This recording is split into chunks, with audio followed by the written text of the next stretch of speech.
Hello! Today we are going to talk about One Piece ships. No, not that kind. This kind. See, in a world mostly made of water, in a story about pirates, what could be more important than boats and ships? They are the very means by which pirates cross the seas, the ways by which they actually do pirating. Otherwise, they'd be no different from gangsters and mountain bandits. But ships in One Piece mean more than just a mode of transportation. Oftentimes, they reflect the nature of their captains and tell a story about their crew. Oftentimes, they are symbolic of the very freedom that many pirates seek when they set out for adventure. To fly a flag of your own, carve a path on your own, on a ship of your own, is one of the truest forms of freedom in Oda's story. And despite this, I feel like the ships in One Piece don't get as much love and attention in fan discourse as they should. We're always so focused on the characters themselves that we tend to sideline discussing anything else. And so today, I want to give some of that love to all the various ships and boats and rafts that make an appearance in One Piece. All of them, or at least all the named ones. Yes, we are going to go over, entry by entry, one by one, every canon named ship in the story, which there are quite a lot of. So strap in, grab a snack or a drink, and most importantly, welcome to the Hidden Island.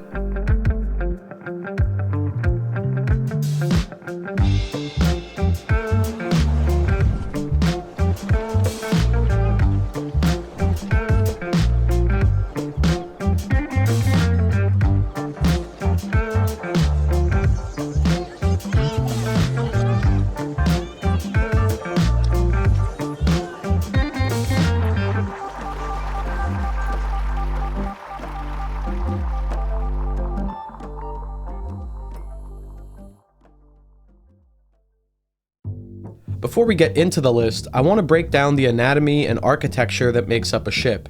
I'm going to be using the proper sailor's terminology a lot throughout this video, so I want to lay it all out for you guys just to make sure we're all on the same page. I don't want this to sound like you're reading off a poneglyph or anything. I also understand that not all people watching want to hear me give a lecture on ship design, and some of you might already know this stuff, so if that sounds like you, here's a timestamp you can skip to and get right to the list. If you're sticking around, I want to make it known here, I'm no professional. I did all my research just for this video, so forgive me for any minor mistakes or oversimplified explanations here and there. I'm doing my best. With that out of the way, let's get to it.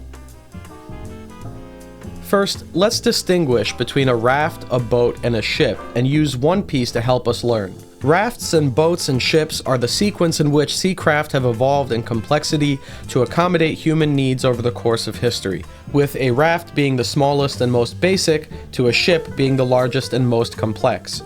Boats are smaller than ships and typically cannot carry heavy loads of cargo or many passengers, but are distinguished from rafts in their function and complexity. A raft, the earliest type of watercraft, is designed to float by utilizing the natural buoyancy of other objects. In other words, objects that float on their own. For example, strapping a bunch of logs or bamboo poles together.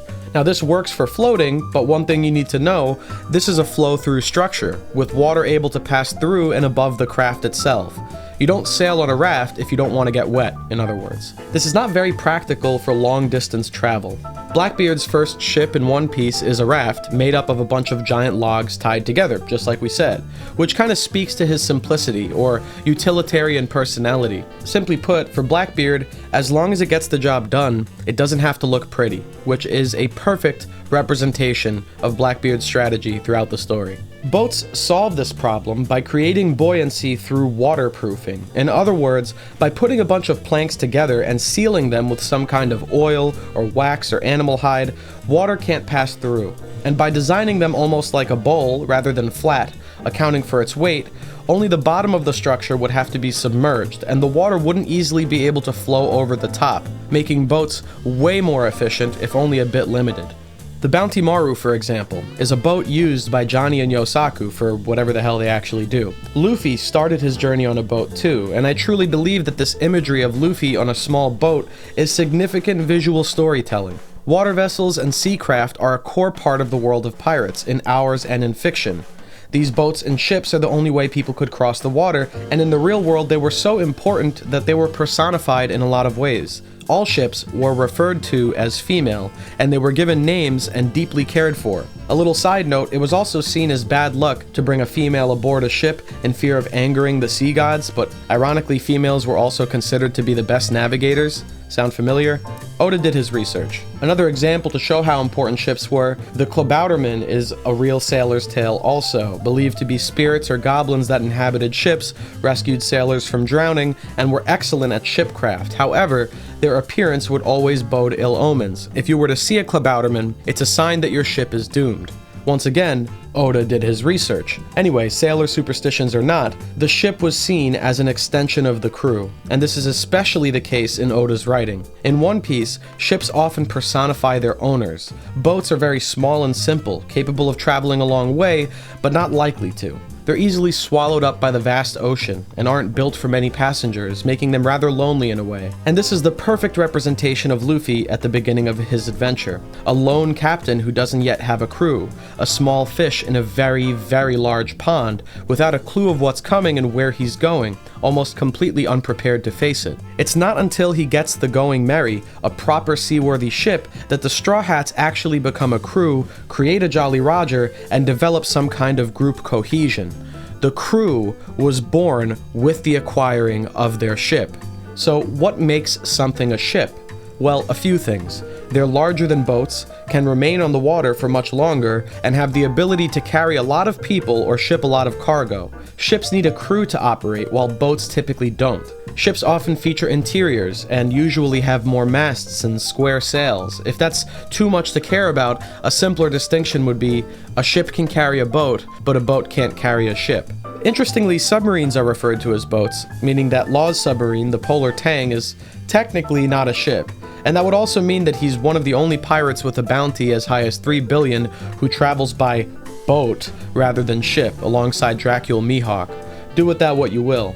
Let's quickly go over the anatomy of a ship so that when I go on to describe all the various types of them Oda has drawn later in this video, you guys will understand some of the terminology. You don't need to remember all this, so don't worry about missing some things. This is more so just a quick and clear overview so that we're all on the same page. So a ship has an upper deck, a hull, and a keel. We're oversimplifying things, but roll with it. The keel is the initial beam or spine that covers the length of the ship right down the middle, and is usually the first step in constructing one. It's around the keel that most of the ship is built. Keel may actually be the first word ever recorded in written English, believe it or not, being Nordic in origin, and we know how important their ships were to them. The keel is very important to the ship's structural integrity, and if you remember in Water 7, it was the keel, the bottom central beam of the Merry, that was broken, making it unrepairable. The hull is built around the keel, and the hull is basically the body of the ship with all the rooms within. This part. The deck is the roof that goes over the top of the hull, where everyone stands on the top of the ship.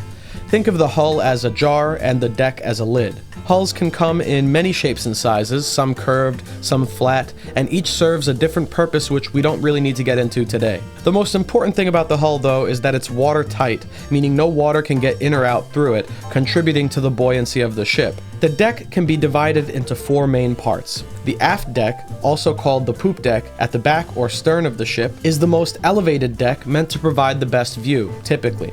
The quarter deck is in front of that, located a quarter of the way from the back, which is usually where the ship is steered from. The captain quarters were typically in the cabin under the poop deck and led out into the quarter deck. The main deck is the one that takes up most of the deck, usually in the middle. So for example, that's where the Straw Hats spend most of their time when we see them on the Merry or Sunny. And finally, the foredeck or forecastle, the part of the deck closest to the front or bow of the ship, usually elevated above the main deck. So right here, for example, the crew's quarters were usually located under the forecastle at the opposite side of the ship from the captain and opened up into the main deck.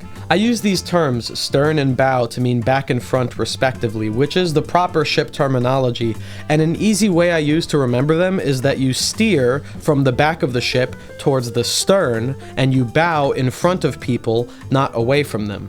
Not as important, but you may also hear the term aft used to refer to the direction towards the stern or back, and fore used to refer to the direction towards the bow. What's the difference? One is a direction, and the other is a location. You move aft or back towards the stern, and fore or forward towards the bow. I'm throwing a lot of terms out there, I know, but we're almost done, and like I said, no need to remember everything. Attached to the bow is this large spar or pole jutting out from the front of a ship, almost like a narwhal horn, called the bowsprit.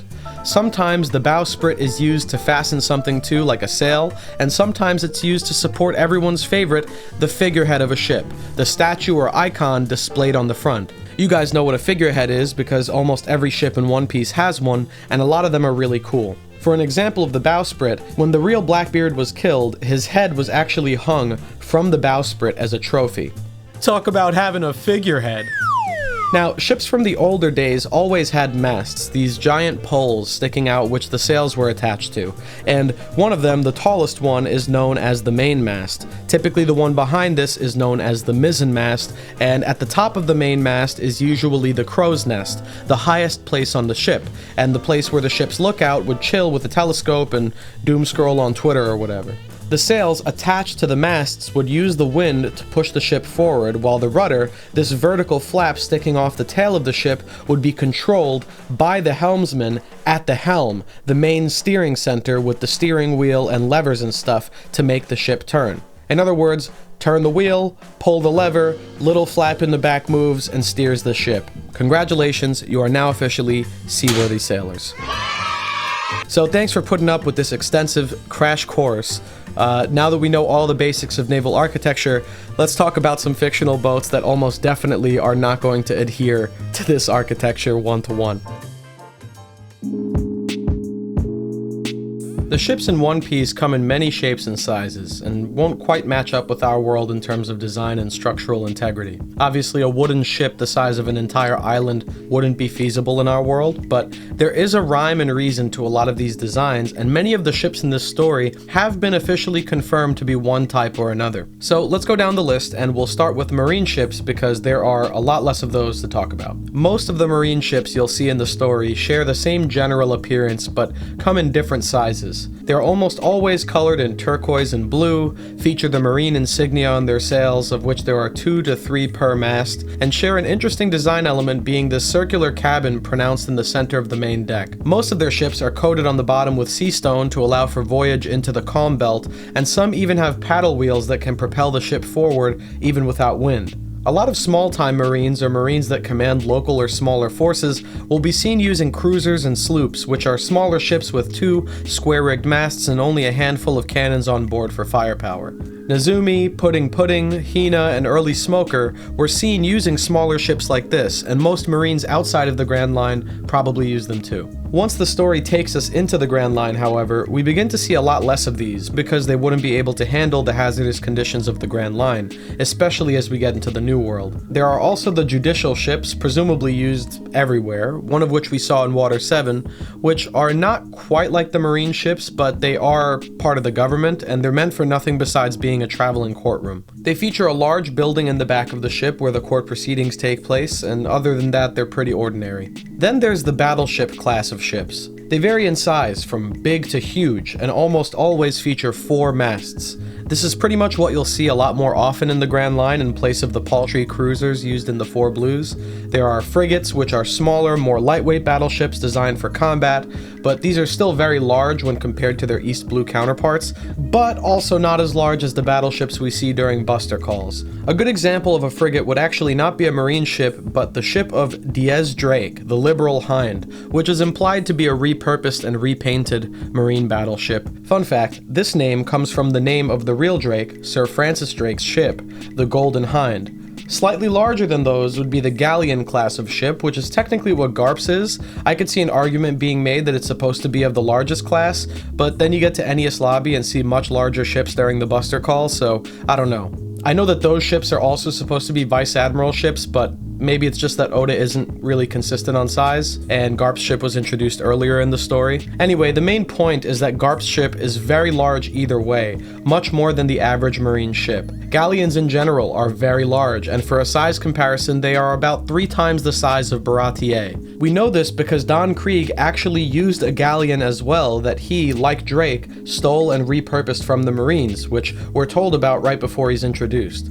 His ship, this rebranded marine galleon, is called the Dreadnought Saber, and damn, that is such a cool name for a ship that lasted only like 3 chapters. The largest type of battleships are the ones that you'll see pulling up to erase your entire existence and burn an island to the ground, and serve as the main naval power during a major war like in Marineford. These are closely correlated with real-life ships of the line, sometimes called man-of-war ships, being massive battleships equipped with hundreds of cannons along the sides. These were made to carry around thousands of people and weapons, and were some of the most feared vessels on the sea. The one-piece versions of these are so large that they could practically be islands in and of themselves, or at least, half the size of one, which makes the idea of Kobe, Kuzan, and Garp training on these bare-handed an incredibly impressive feat of strength, especially when considering their hulls were coated with sea stone, one of the hardest substances in the story. In One Piece, there aren't really any distinctions made between the different battleships apart from their sizes, and realistically they're all just grouped under the battleship class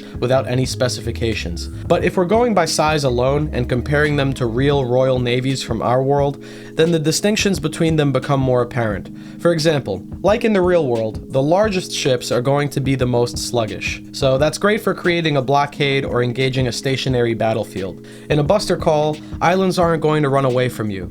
Well, most of the time. Great time for the man-of-war ships. If you're chasing after pirates, however, you don't want to use a slow and lumbering hulk, you want something more agile and able to keep up. Thus, the smaller battleships.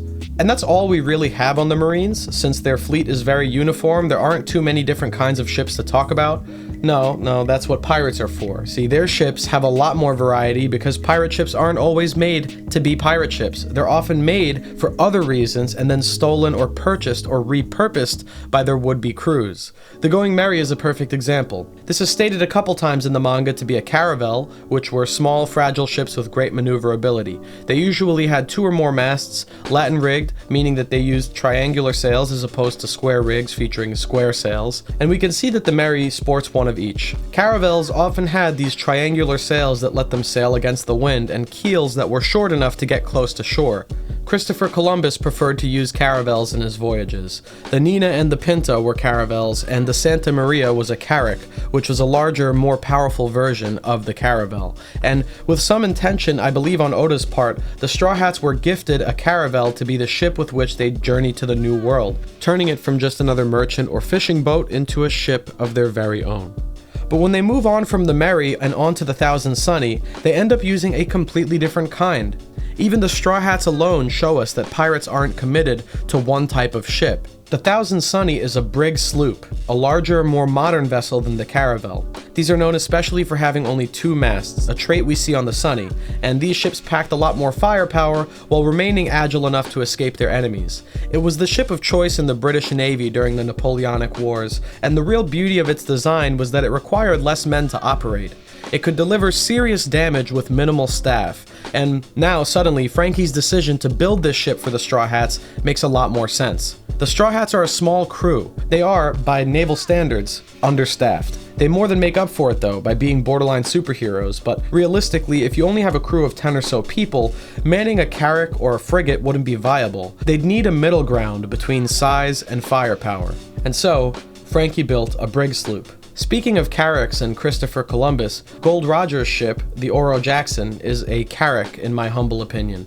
The Columbus connections are absolutely there in Roger's explorations, and considering his big boss status, having the larger carrack relative to Luffy's caravel seems fitting. Despite Columbus being Italian, the Santa Maria was a Spanish name since he was hired by the Spanish. The Oro in Oro Jackson means gold in both Spanish and Italian, a reference to Roger's name, and he had this ship built in Water 7, the one-piece equivalent to Venice, Italy, Venice being the largest hub of industry in Europe prior to the Industrial Revolution, specifically for its insane shipbuilding business. I said it before and I'll say it again, Oda did his research. He knows what he's doing here. Anyway, back to the ship. Carracks typically have 3 masts rather than 2, and very high decks in the fore and aft of the ship with a low main deck, traits which we can see on the Jackson.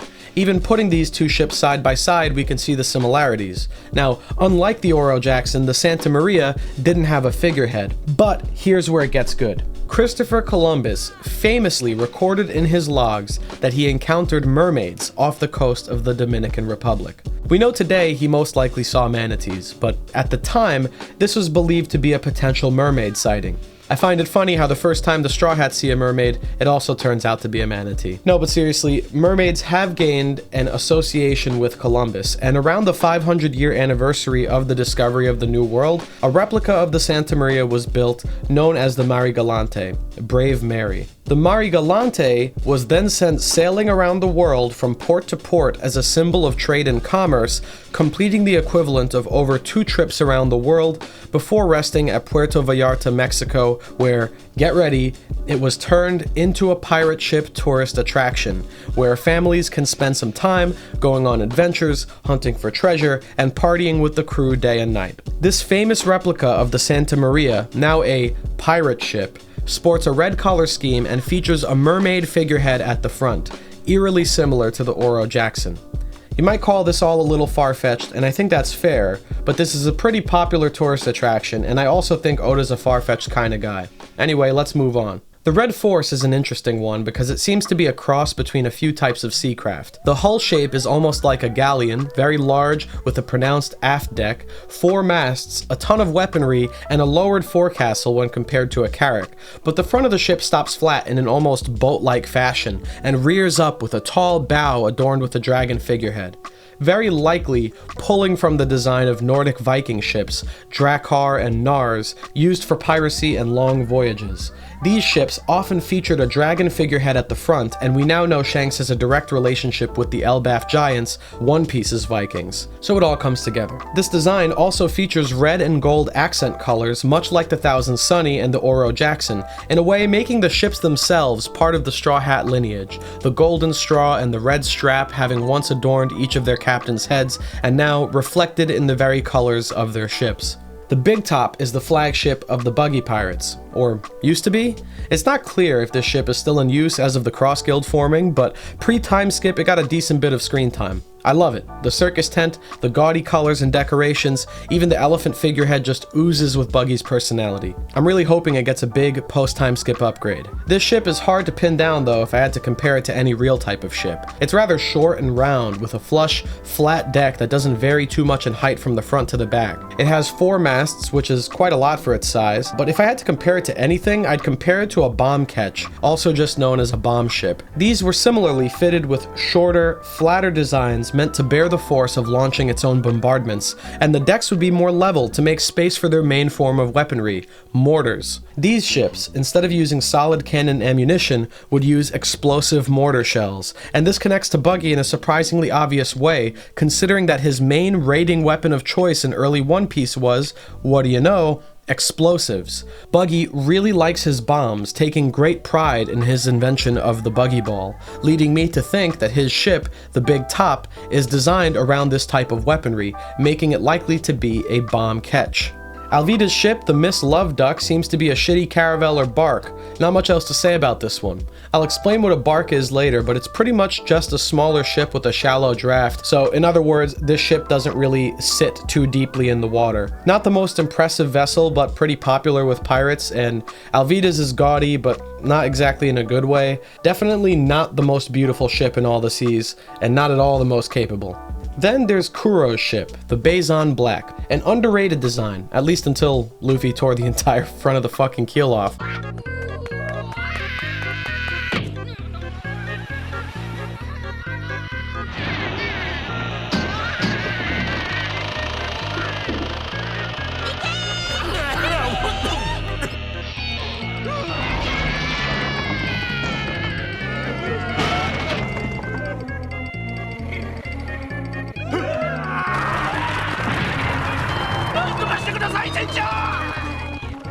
I like the edgy but classy color scheme and how the cat figurehead is complemented by those ornamental hands hanging over the sides. I don't really know what type of ship this is, but it's not very large. Maybe it's another brig or schooner, judging by the 3 masts, only 2 of which are square rigged, while the 4 mast is shorter than the main, as far as I can tell from this angle. Brigs were popular with pirates, so it could be that.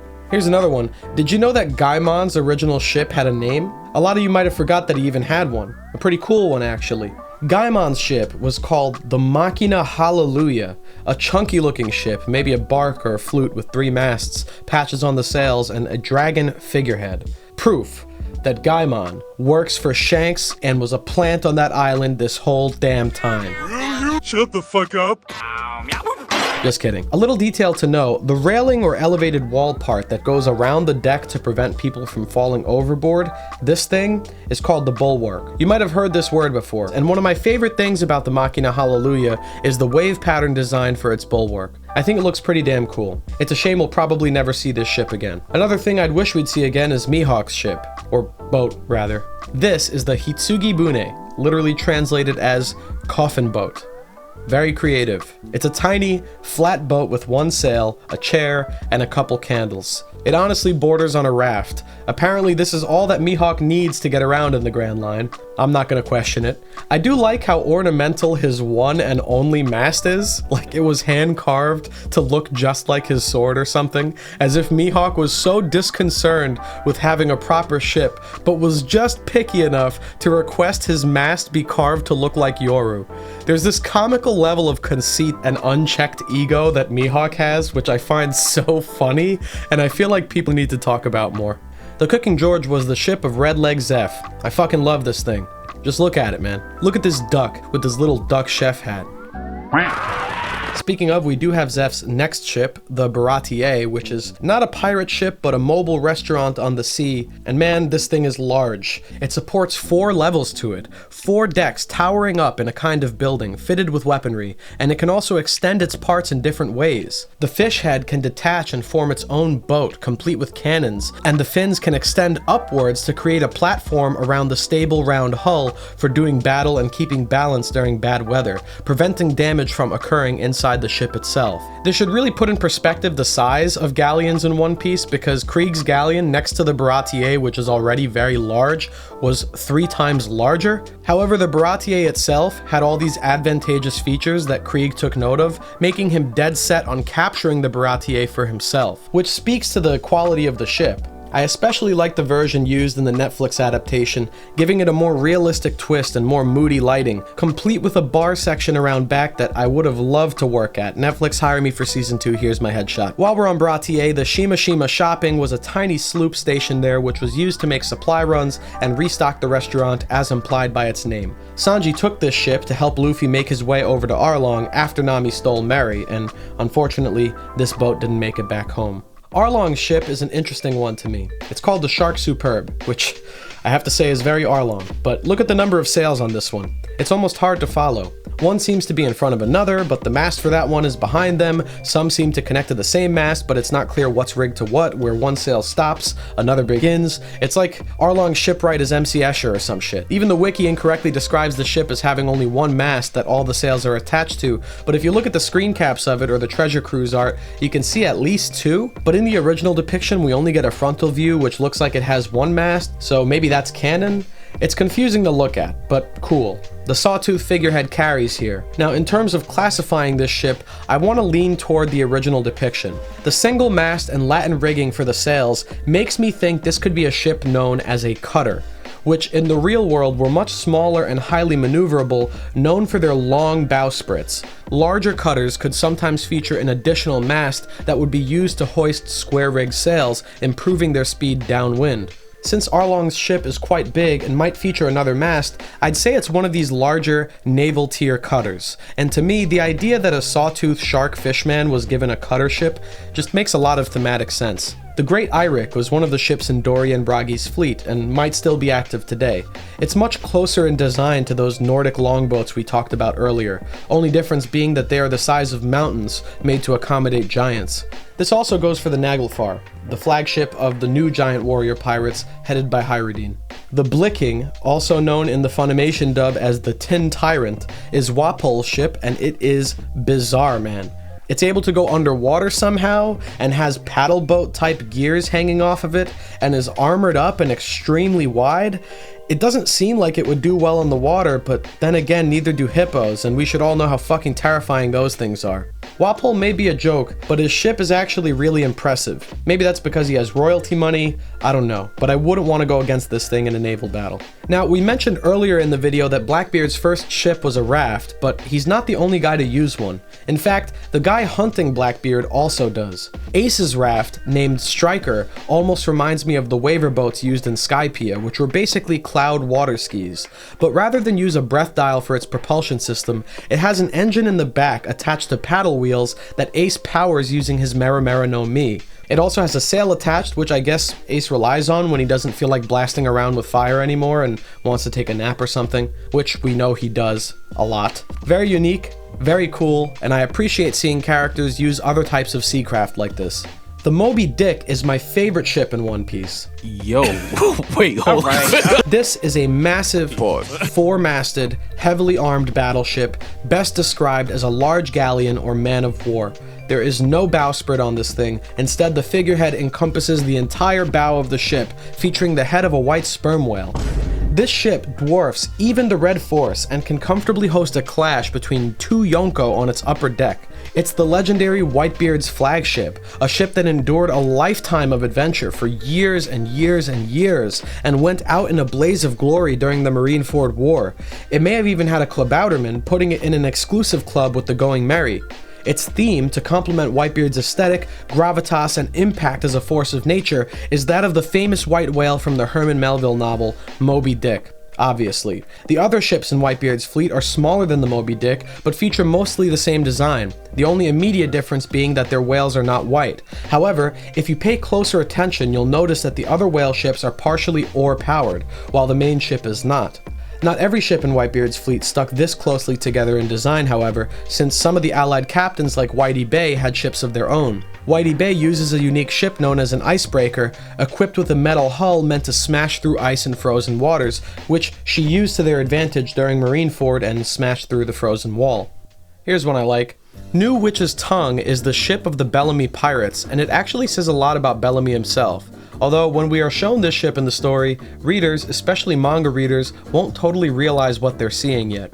What do I mean? Well, when Bellamy gets decked by Luffy, he's later toyed around with and punished by Doflamingo. We don't fully understand why yet, but when we get to the Dressrosa arc, it's explained that Bellamy idolizes Doflamingo and wanted to be a pirate just like him, so he joined as a subordinate of his crew. It's made clear he idolized him strongly enough to base his whole personality off of him, with the nihilistic philosophy, the pink shirt, the hair and the tongue sticking out the mouth, and impressing women with his stoic, antisocial attitude, and the bomber jacket with the scorpion on the back, and he's a driver. The point I'm making is that Bellamy desperately looked up to Doflamingo the same way Bartolomeo religiously looks up to Luffy. And his ship, New Witch's Tongue, is designed to reflect this, although we won't know this when we see it because we didn't learn about Doflamingo at the time. This is something you can only get from going back in the manga. It's colored predominantly in pink, and its figurehead is the Doflamingo Jolly Roger. It's like how Barto made Luffy the figurehead for his ship.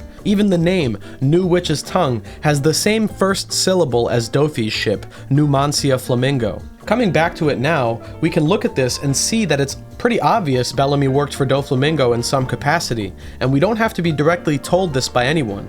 We just have to take a look at his ship. I should also mention that making the keel a literal spine that attaches to a ribcage bowsprit and skull figurehead is really, really dope. Since we mentioned it, I just want to highlight how cool of a ship the Numancia Flamingo is.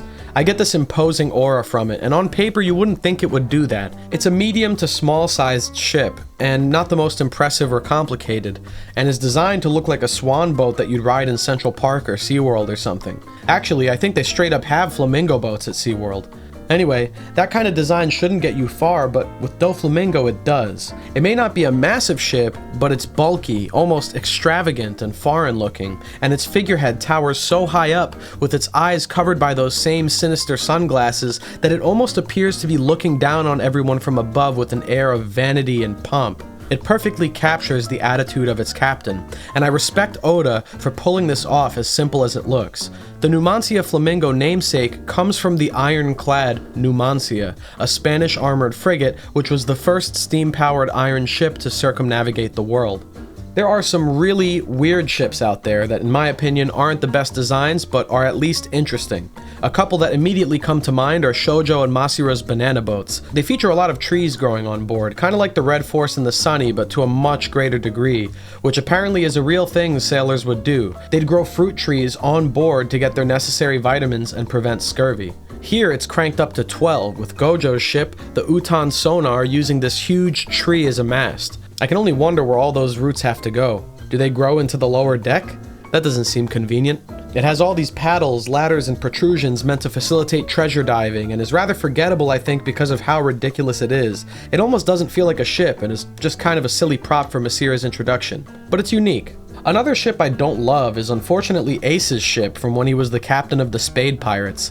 The piece of spadil is really junky and just cumbersome looking, with those chains hanging off the sides and the random color scheme. Even the figurehead looks very hashed together. I'll be honest, Whitebeard did Ace a favor by integrating him into the crew, because I can't see the Spade Pirates getting very far in this thing. Maybe it's another Mary situation where they would have had to upgrade later, but still. The Sexy Foxy is alright. I appreciate this one because we get a side profile and a top-down view, something I discovered is surprisingly uncommon in One Piece. It really helps for identification. It's got these fox paws on the front of the ship that can be used as anchors and grab directly onto the shore of wherever they're docking. Kind of obnoxious. It also has a tail sticking off the back, which might actually double as a rudder. It's not clear. I'm guessing, but this is probably a frigate ship. The side profile shows us a long hull and a lot of firepower, and in size, it dwarfs the Mary completely. We have a size comparison in the top-down view, actually. There's the Mary right there. So, Foxy surprisingly has a pretty mean ship for a pirate of his stature. If that's too spacious for you, you can always take a ride in the Cutie Wagon, this water sled they used in the Davy Back fight, or maybe you'd prefer the Taru Tiger, a couple barrels stapled together. Really going back to their roots here.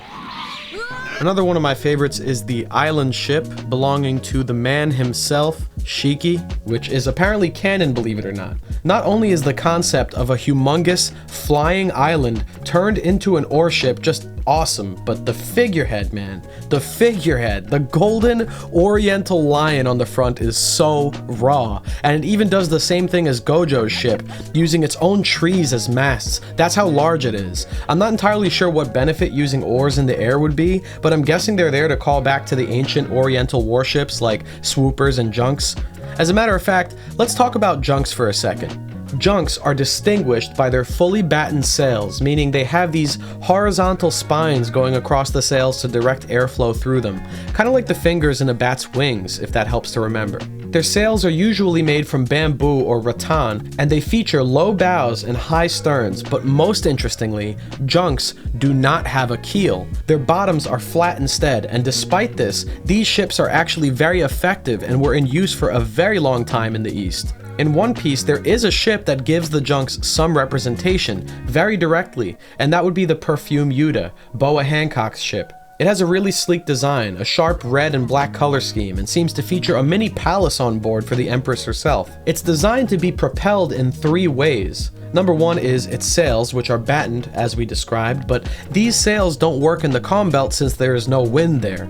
As a backup, the ship is propelled by 2 water paddles in the back and pulled by 2 Yuta in the front, giant sea snakes known to scare away sea kings, making it possible for her ship to sail in the calm belt despite its predators and despite its lack of wind. A ship designed first and foremost to conquer the calm belt where its home, Amazon Lily, is located. You might look at a ship like the Perfume Yuta and just see it as a boat with Chinese theming, but when you break down its design, the ship tells a story of where it came from and what it's used for. Very few other ships in the story require this many methods of propulsion, but the Perfume Yuta absolutely needs it because of where it's used, proving that Oda puts more care into these decisions than we may at first realize. On the subject of warlord ships, Thriller Bark. Thriller Bark is the largest pirate ship in One Piece. Contrary to its name though, it's not a bark. Barks are much smaller and much more maneuverable than whatever the hell this is. Maybe Moria picked that name ironically. Barks were also popular with Caribbean pirates, and the analog to One Piece's Florian Triangle, the Bermuda Triangle, was in the Caribbean, so Oda was clearly making a reference there, but it seems to only go as deep as the name.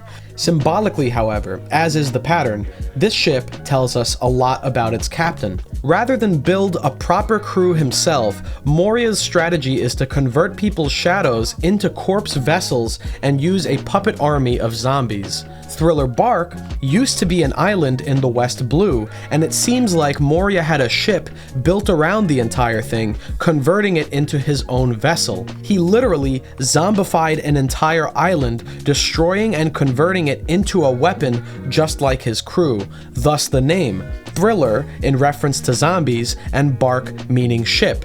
It's a zombie ship. I'm not even sure if it can be considered a ship at this point because a vast majority of it is sunken underwater, including most of the hull's interior, assuming the outer wall makes up the hull. It doesn't seem to move much either, or at least not very fast, but I guess it can move, making it more of a moving island fortress than a ship. Then again, if we're counting Shiki's, then I guess we should count this, right? Shiki's is more of an island in the shape of a ship, while Moria's is a ship in the shape of an island. Not really sure where the boundary lies. Speaking of zombie ships, the Flying Dutchman is an ancient ghost ship, one of the oldest, if not the oldest, pirate ship in the story. Long ago, it belonged to a captain named Vanderdecken, a captain and ship cursed never to make port and wander the seas forever. And now it's found a new captain in his ancestor, Vanderdecken IX. This is heavily based on the real maritime ghost story of the Flying Dutchman, down to the captain being a Dutchman named Vanderdecken and a ship doomed never to make port. It's said to emit a ghostly light and tries to communicate with the dead, a very famous sailor ghost story. And fortunate for us, the real Flying Dutchman is identified most often as a flute, a type of Dutch cargo ship from the 16th century. Flutes were designed not for the Navy, but for merchants and shipping cargo. They were cost-effective, efficient, and played a huge part in making the Dutch a major naval power. The most famous flute you may know of is the Mayflower, the ship that brought the Pilgrims to America. One Piece's Flying Dutchman should logically be a flute as well. However, this one seems to also use oars, which to my knowledge flutes never used. So it's a mishmash of a few design elements. Maybe the oars were included to give the impression of age, since oar-powered ships were the norm before they weren't. Anyway, the Snapperhead is one of the best ship designs in One Piece, easily in my top 3. I don't know what it is with making the bow of the ship the head of a fish or whale, but I just love that concept. Ships are a lot like fish in a way. While it has long passed away, this was the flagship of the Sun Pirates, and this design kicks the hell out of the Shark Superb in my book. The fish design with the golden cloud wisps engraved on the sides, and the other cabins and elements also designed to look like fish swimming alongside it. The beautiful soft color palette clashing with the imposing dark sails. The classy windows stretched across the stern, which definitely provided a great view from inside the ship. From the side, you see a smiling fish, but from the front, it looks like it's trying to eat you. The Snapperhead exudes that fishman power and pride. It's simple, almost like the Numancia, but in a good way. I want to take some time now to talk about the Supernova ships, because Oda seriously went wild with these. They provide us some of the best variety in ship designs in One Piece, a lot like what their respective captains did for the story's depth and cast of characters. We brought it up before, but I want to start with the Polar Tang. First off, I just want to say rest in peace to this one. At least as of uploading this video, it's been destroyed and is sinking to the bottom of the sea. I'm curious to see if Law replaces the Tang with a new submarine, if he manages to survive, and I'll be looking forward to that. Also, I love that we have a pirate using a submersible in One Piece. It's a really unique ship concept, is very practical for crossing the Grand Line, and has some cool applications when combined with Law's power. Since it's underwater, it's great for ambush attacks, as Law could be near your ship without being noticed, and he could probably just create a room underwater before you even realize you're in the radius of it. It also completely subverts the need for ship coding, which makes me wonder why pirates don't just use these all the time, especially if they anticipate passing the red line at some point. You'd think that by necessity, since the technology is clearly already there, most pirates and marines would use submarines in increasingly large numbers, but I guess that would ruin Law's appeal and the entire pirate aesthetic of the show, so I can give it a pass even if it doesn't make the most sense. There is kind of an explanation though. There's a partially canon novel called One Piece Novel Law, which gives some insight into Law's backstory that we don't get from the manga. After the whole incident with Rocinante dying, Law ended up stranded on the nearby Swallow Island, right near Minion Island. So Law's near death and stranded there, and then Dr. Wolf, a scientist inventor who's an original character from the book, finds him and saves him. And over the course of Law living on that island with the Doctor, he meets Beppo, Shachi, and Penguin, forms a crew, and by the end of it all, they end up going into the Doctor's lab and, with all the other inventions and secret things he has, and he gives them a submarine as a gift, which they name the Polar Tang. The point of all this, if taken to be true, is that maybe submarines are uncommon in One Piece because the only people making them are genius inventors like Wolf, Frankie, and Vegapunk. Building them is not exactly common knowledge for ordinary shipwrights, in other words. Next up, another ship that is no longer with us, the Victoria Punk. This ship was named after Eustace Kid and Killer's childhood friend who died, which is kinda sad considering that the ship carrying on her memory is now also gone. As for the ship itself, it has a pretty cool design. It seems like in the building of this one, they utilized an actual aging yellow dinosaur skeleton for the base of the ship around which the rest was built, with the spines serving as the keel, the ribs supporting the hull structure from underneath, and the skull as the figurehead. Even on the deck of the ship, you can see the bulwarks being formed by bones, and the very front of the bow features another little skull. Very punk design. The only objection I really have to it is the color scheme. Seems kind of all over the place.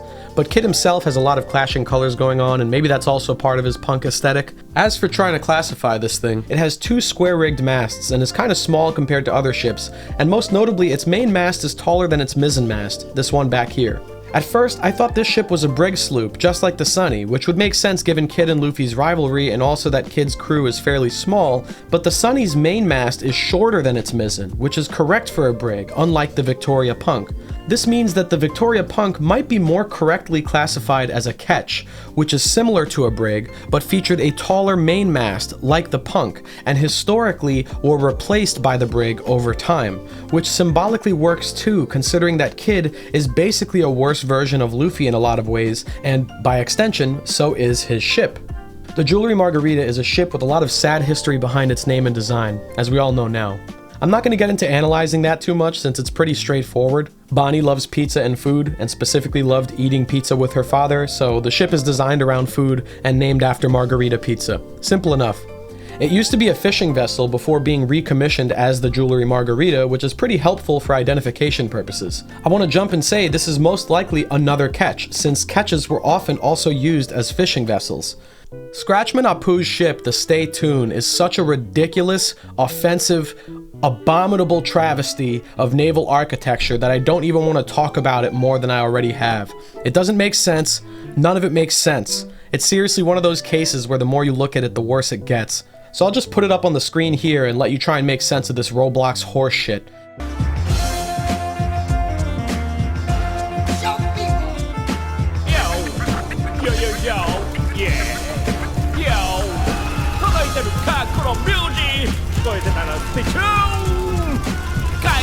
Anyway, the Grudge Dolph is pretty cool. It looks like it's made of straw, obviously to match the power and aesthetic of Basil Hawkins. It seems like a take on reed boats, which are real boats made of reeds attributed to various ancient cultures, like some indigenous tribes in the Americas as well as Africa and the Middle East. Egyptians, for example, made boats like this out of papyrus. And this choice kind of makes sense because a lot of the aforementioned groups have practiced voodoo, shamanism, and divination in some form, which is what Hawkins is all about. So, while Hawkins' ship isn't at all accurate to what a real reed boat would look like, it definitely calls back to them. Here's an interesting one, so forgive me if we spend a little extra time on this, but we're gonna do a little theorizing now. Mad Monk Rouge is the captain of a ship called the Hanjo Maru, and like I've established many times in this video, this ship seems to tell a story about its captain. The figurehead of the Hanjo Maru is an Oni mask, but particularly of a demon called the Hanya, thus the name Hanjo Maru. Hanya are said to be women turned to demons by jealousy, resentment, or anger. The more severe cases describe them as having serpentine bodies, maybe a callback to Skypia's serpents. But they also aren't totally claimed by evil and can be redeemed to humanity through prayer and enlightenment. This is really important. Why does Urouge feature a Hanya for his ship's icon? Why is he a holy monk displaying the face of a demon? Why does he have a shrine on his ship? Better question, why did he even come down to the blue sea from the sky when most people up there live isolated and hardly know a thing about the blue sea? Well, maybe he was forced down here. If we're to take his wing design as an indicator that he's from Burka, then things become a lot more clear. The people of the sky, and Skypiea in particular, seem to have a religious veneration for their leaders and gods, with their god living in an Asian temple. While the sky people by design are made to harken back to Western angels, and Nell, who came from Burka, took on the aesthetic of an Oriental deity with his ring of drums and long earlobes. This could imply a couple things: the nature of Burka's worship and the role that Uruj played in that society as a religious monk, or maybe even a high priest. It also explains why Uruj is in the Blue Sea currently, because Burka was destroyed and wiped off the map by Enel, who claimed to be a god, and most likely did there what he later did in Skypiea: kick out or attack the previous religious authority. In other words, Uruj might be one of the last survivors of the Burka massacre, overthrown by Enel and his gang, and had to flee to the Blue Sea below to escape. So now we have a monk stuck in a strange ocean whose homeland was destroyed by a false god. That might leave any religious person tempted by a sense of resentment, anger, and a desire for vengeance. It would make any monk out there quite mad, you could say. And so, Uruj is a monk who is at odds with himself, fighting back the hateful urges he now has and prays constantly to fight it, whether in his shrine or elsewhere. And this internal struggle is perfectly encapsulated by the Hanya. It's why Uruj is always smiling, despite his devil fruit's power requiring that he suffer in order to become stronger. This is all unconfirmed as of now, but I wouldn't be surprised if this ends up being true, and we can glean a lot of this simply from his ship. But it goes even deeper. The design of this ship is kind of specific. A shrine in the aft, where the captain's quarters are supposed to be, presumably a place of prayer for Uruj, met with a flush main deck and a raised forecastle at the front. 2 masts, once again, with the main mast being taller. Now, obviously this isn't confirmed either, but I suspect this ship is a kind of galliot. Galliots, also known as half-galleys in the past, historically began as 2-masted ships powered by sails and oars. They were often used in the Mediterranean and later by the Dutch. Over time, they'd lose the oars as well. Some Dutch galliots were often fitted with lee boards, which, to oversimplify, were boards attached to the sides of ships and extended to prevent the boat from tipping over during storms. We can see some protrusions coming out the sides of the Hanjo Maru without any clear purpose, and if they're not for decoration, I think these might be intended to serve a similar purpose to a lee board. Older galliots also featured a hut-like cabin in the back that reminds me of the shrine Uruj has, but what really makes me think this is a galliot is this. Uruj gets his namesake from a real pirate known as Uruj Race, also known as Barbarossa or Redbeard. And as the name implies, Barbarossa was a famous Barbary pirate, and the Barbary pirates were famous for using, you guessed it, galliot ships. So not only does the design of the ship itself match the description, but the inspiration for Uruj was famous for using them. If that weren't enough, Barbary pirates were religious Muslims, a lot of them being converts from other religions, one of the few examples of practicing religious pirates, and I think the connections to Uruj here are self-explanatory. The Nostra Castello, translated as Our Castle from Italian, albeit incorrectly, is a massive fortress ship, complete with tank treads on the sides and a castle in place of a cabin. How it manages to stay afloat considering how heavy this thing must be is beyond me, but Gang Beige has an advantage with the sea vessel since the retractable tank treads allow it to both travel through water without sails and, more importantly, travel on land. His figurehead is a rook, armed with some nasty looking cannons, and overall, this is a pretty cool ship design, not gonna lie. It kinda reminds me of the castle ship island things that Germa used, and that doesn't surprise me considering the proximity Beige ends up having to the Germa family. I don't have much else to say about this one besides rest in peace, because for those who don't remember, it was destroyed by Prometheus back in Whole Cake Island. Now that we brought up Whole Cake, let's take a break from the supernova and talk about some Yonko ships, starting with the Queen Mama Shanter. The name is pretty self-explanatory, with Shanter meaning to sing in French, I think. Anyway, I can only describe this thing as a ship of the line or a man of war, an incredibly large battleship featuring at least 5 masts and a whole row of cannons along each side. This boat is serious business. It is many, many times the size of the Thousand Sunny, and what makes it even more broken is that it straight up has a mind of its own. This ship is one of Big Mom's homies. The figurehead talks, and even the doors talk. Why is this broken? Well, the ship can practically man itself. To have something of this size, you'd usually need a lot of people on board to handle all the different parts, but you don't need a massive crew to man a battleship like this if the cannons fire on their own and if the sails fix themselves. By putting parts of her soul into her ship, Big Mom circumvents the need for an experienced crew to man something so large and powerful. Its excessiveness is a reflection of Big Mom herself, and this is made clear by the sheer amount of food elements included in the design. The hull looks like a cake, icing spills over the sides, candy canes and pocky and wafers are sticking out everywhere, donuts and ice cream cones top the crow's nests, and the captain's quarters are in the shape of flan. It's a symbol of gluttony through and through. I can only assume it was constructed by taking an ordinary battleship and using Stroisen's powers to convert it into food, which is by and large how Big Mom's entire kingdom was made, but with islands instead. A great, kinda goofy, if not intimidating seacraft, definitely one of the strongest in the story. But Big Mom also made sure to provide all her children, at least the important ones, sorry Mozart, with ships of their own, and they all pretty much share in the design elements of the Queen Mama Shanter. They're just smaller versions of it, swapping out the figureheads with each of their respective ugly little faces. What makes the crew interesting, however, are the tart and paddle ships that Big Mom employs. The tart ships are dedicated battleships meant to fend off intruders and attack enemies of Totland, making up the majority of Big Mom's fleet. And this also means that Big Mom's crew is one of the only factions besides the Marines to employ battleships on a large scale like this. The paddle ships are similarly meant for defense and are larger than the tarts with even more firepower. Needless to say, when combined, this fleet is quite dangerous to take head on. Fitting for an emperor. Let's talk about Kaido. Kaido is in a bit of an awkward spot regarding ships because, at least from what we've seen, he doesn't have one.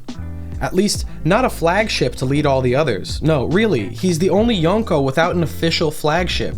We've seen Jack's ship, the Mammoth, back in Zou. We've seen other smaller ships in the Beast Pirate fleet, but never the main one.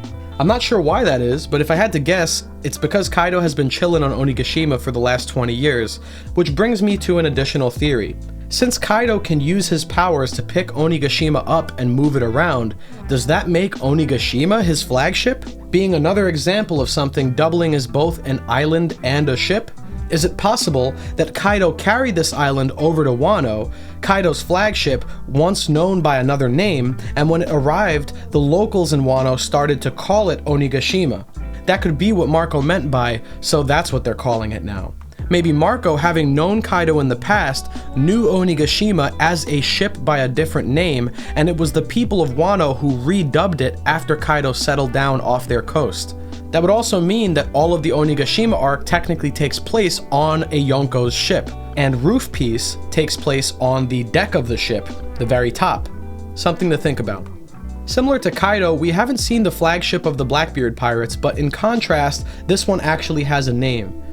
The Saber of Zebek is a ship named most likely in honor of rocks, and it most likely shares a design with the other ships in the Blackbeard fleet, being based at least partially on the raft that Blackbeard originally used, combined with a proper ship which is probably meant to be a Zebek. A little confusing, but a Zebek is a type of ship known for being very fast, very powerful, very large, and in particular for having a pronounced bow and stern that would overhang the front and back of the ship, kinda like this. We haven't seen the Saber yet, but we have seen the back of the Rocks pirate ship, currently unnamed, which features an overhanging stern much like we just described. I can only guess that Blackbeard's is continuing the trend here. It's probably a Zebek. It would be weird to have Zebek in the name of your ship and then have it be something completely different.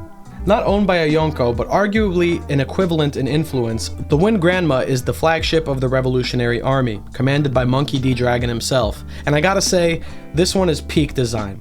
A terrifying dragon figurehead wrapped around the ship front to back, and a dark, ominous color scheme come together to paint the image of the revolution's righteous fury.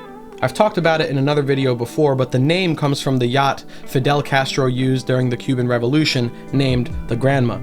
The similarities stop at the name though, since this thing is far more than some limp dick commie yacht. It's a fucking battleship of freedom, baby, and one that you actually want to see pulling up on your shore, because it's there to fight for you and yours. I can hear the screech of the bald eagle, or should I say bald dragon, right now. And that covers all the Yonko ships and the other major ships we know about right now, and as a matter of fact, all the major pirate ships worth discussing at length. We still gotta talk about the Straw Hat Grand Fleet a bit, since they work for a Yonko now, as well as some other random ships, but we're gonna go through these a lot faster. The Going Luffy Senpai is Bartolomeo's fan wang shrine to Luffy, and shares a lot of design elements with the Going Merry. Merry's head makes up the cabin, Luffy himself is the figurehead, and the stern of the ship is Chopper's head for some reason. I actually completely forgot about that last part, but it's pretty hilarious. Why Chopper? I don't know. It does seem to be oar-powered, however, unlike the Sunny, and the Luffy prow extends far above the ship like a Nordic longboat, so I'm not sure how to categorize it. Maybe it's a type of galley? Regardless, the Uso Land is the ship of the Tontada pirates, very small and closer to a boat for humans, but quite large relative to the Tontada actually using it. I guess the difference between a boat and a ship depends on how small the people riding it are. It features one mast and Latin sails, fore and aft rigged, and combined with the size, I'd have to guess this ship is a sloop, which was a common ship of choice for Caribbean pirates. I like how they turned their upper deck into a smaller version of Greenbit, with their mushrooms and houses built around the mast. It has character to it, due also in part to the best part of the ship, its figurehead. God Usopp himself, with his tongue popping out of his mouth, except it's a cannon this time. For Sugar, this is probably more of a ghost ship than the Dutchman. The Happosai and the Ipposai are 8 total ships featured in the Happosui Navy, with the Happosai being the main ship and the Ipposai being the other 7. Not much to say about these, they're just standard junk ships, identifiable by their batten sails and stubby frames. Nothing wrong with these, just a little boring. The Yonta Maria is the flagship of the Orlumbus fleet, being a naming pun on the Santa Maria, which we talked about before, along with the Nita Maria, which is also featured in the fleet. It's surprisingly one of the largest ships we've seen in the series, and is so incredibly massive that it even makes Hyrule look small, which is very impressive. This is without a doubt a man-of-war ship, a massive galleon made for transporting a ton of cargo and engaging in tactical assaults, which makes sense for Orlumbus considering he has a crew numbering in the thousands. Last but not least, my favorite of the Grand Fleet ships, the Sleeping White Horse of the Forest, captained by who else but Cavendish. Designed to be as ostentatious as humanly possible, this is basically Cavendish in ship form. The bulwarks and trim of the ship are wavy and ornate, the color palette is full of royal purples and pinks, the sails are frilled on the bottom, the figurehead is a rearing white stallion, and of course, it wouldn't be complete without the word popularity inscribed in big, bold letters across the sides. I fucking love it. Some other minor ships in the story include the Blood Batico, a simple pirate ship used by Blue Jam with a pretty rad figurehead. This one was destroyed during the Great Terminal Fire. Oh well. Then there's the Little Jirais, the flagship of Little Oars Jr., which we don't get to see very much aside from its insane size. Makes sense though, considering they have to carry little oars around all day. Then there's the Orbit, the cruise ship that Sanji worked on as a kid before it was attacked by Zeph. This one has a wine bottle figurehead and a pink color scheme in the anime. If Sanji's cooking is not up your alley, how about the Takoyaki 8, Hachi's takoyaki ship, which he uses as a floating food stall. This one was apparently built by a community of shipbuilding catfish seen in Hachi's cover story. Question though, are these fishmen, or just normal fish that are personified to be like humans? Do they count as fishmen? I'm not sure. I wonder if they'll get rights when the fishmen do. The Ryugu is a ship built around a giant oarfish used to transport people around the Ryugu kingdom, and I can't imagine a ship built around a fish like this would be comfortable to ride in, but whatever.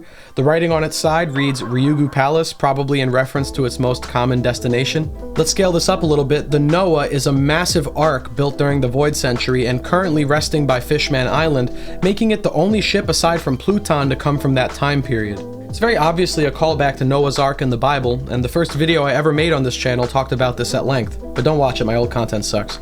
Its current purpose is unknown, but directly tied to Joy Boy and the events of 800 years ago. It seems to be made with Poseidon's powers in mind, because it features giant chains on the front, which are pulled by Sea Kings in order to make the ship move, and this is its only method of doing so. Noah's Ark likewise didn't feature any sails, as it was only designed to float and wait out the Great Flood, rather than transport anyone anywhere. I wonder what implications that has for the Noah. But the Noah is surprisingly not the only arc in One Piece. The Maxim is an arc as well, made out of a ton of wood and gold taken from Upper Yard, created specially by Enel to fly into the air and to complement or empower his electric abilities. It features the kanji for God on its side in big letters, oars, propellers, a giant golden face, and no sails. From the little view we get of the inside, it's laden with pipes and gears and machinery, almost to a degree beyond the technology we typically see below on the Blue Sea. Also, technically, this ship counts as a spacecraft because it's the only one in the story, possibly even the first, to make a trip to the moon. And Enel did it with nothing but wood. Eat your heart out, NASA. The St. Brice, by contrast, could not fly and fell out of Skypiea on top of the Straw Hats after 200 years of aimlessly wandering the White Sea. This decrepit ship does at least show us that the seafaring technology of the world has not progressed very much in the past 200 years, at least in the world below. Information we can also get by taking a look at Mont Blanc Nolan's rather plain ship, the Northheim. This one, however, does feature a lot of the same stylistic flair of future captains, with a decent portion of the ship being designed to look like a chestnut. Say what you will, but Nolan really owned his look. I wouldn't be able to. The Flying Gas Balloon is a ship used by Caesar Clown, and without a doubt this man is not very creative when it comes to naming, but at least it's straightforward. It's a small vessel carried by a hot air balloon and propellers, and now I'm starting to realize that there are a surprisingly large number of flying ships in One Piece. Caesar definitely has the technology, as shitty of an inventor as he is, and the sad ships coming in and out of Punk Hazard are full-on iron tankers, putting him technologically ahead of a lot of other people. I almost want to see a future where sky pirates become the norm in this world, once technology catches up for everyone else. Get all Skies of Arcadia up in here. Now, we can't forget Baroque Works and all their one-off ships like the Swanda Express, Bon Clay's beautiful swan boat, and the Chiryaku Tenin Maru, Mr. Three's tiny sloop with the number 3 on it. Gotta love Baroque Works. Then there's the Full, which is a Baroque Works ship armed with a giant smokestack coming out of the main deck, used to pump dance powder into the atmosphere. It's never outright stated, but I've always thought that this was Crocodile's main ship, especially when you look at the Crocodile figurehead and just follow the pattern established by all the other Baroque Works ships. It also makes sense that the dance powder, a crucial part of his plan, would be distributed by his main ship. Finally, I'd be remiss to close out this video without quickly bringing up the Battle Frankies. These are a collection of small battleships of all shapes and sizes, put together by Frankie over the course of his life, numbering all the way up to Battle Frankie 38, with 36 being his own cyborg body when he first rebuilt himself, 37 being his post-time skip redesign, and 38 being the General Frankie. All of the others were actual ships, and became increasingly capable over time as Frankie got better at designing them, with the Battle Frankie 35 being the best and capable of taking out a Sea King. Unfortunately, these relics were all stolen by mankind over here, and used to fake an attack on the judicial ship, resulting in most of them being destroyed, or at least the ones we saw during the attack, being the Battle Frankie 14, 16, 18, 23, 27, 30, and 35. In an SBS where Oda tried to draw what Frankie would look like as he gets older, in the bad timeline, Frankie eventually turns himself into the Battle Frankie 50, a mech not unlike the Vega Force 1, and by age 70, he becomes the Battle Frankie 70, a massive warship devoid of any and all humanity. It also kind of implies that Frankie would have gone on to make one new Battle Frankie every year of his life if he got to 70 at the same age. I wonder if the 70 is at all similar to the design of Pluton, which we have yet to see and only Frankie knows. I would have loved to do a segment talking about Pluton, by the way, but all we know about it is that it's a huge ship capable of destroying islands in a single shot. When Frankie and Iceberg looked at the blueprints, they weren't even sure that it was possible to build a ship that looked like this, so our imaginations at this point are left to run wild. Time will only tell what Pluton and the Ancient Kingdom have in store for us. Whew. So, that's pretty much it for today. I say pretty much because there are plenty of non-canon and unnamed ships for us to discuss, but we'll have to save those for another time. Do you guys want to see that non-canon video at some point? And also, what's your favorite ship that we talked about today? Let me know in the comments below. And if you enjoyed this video, please drop a like and subscribe to keep the music alive. With that being said, thank you for stopping by The Hidden Island. I appreciate you watching the show because I enjoyed putting it on. Until next time, have a great day, a good night, and a wonderful romance dawn.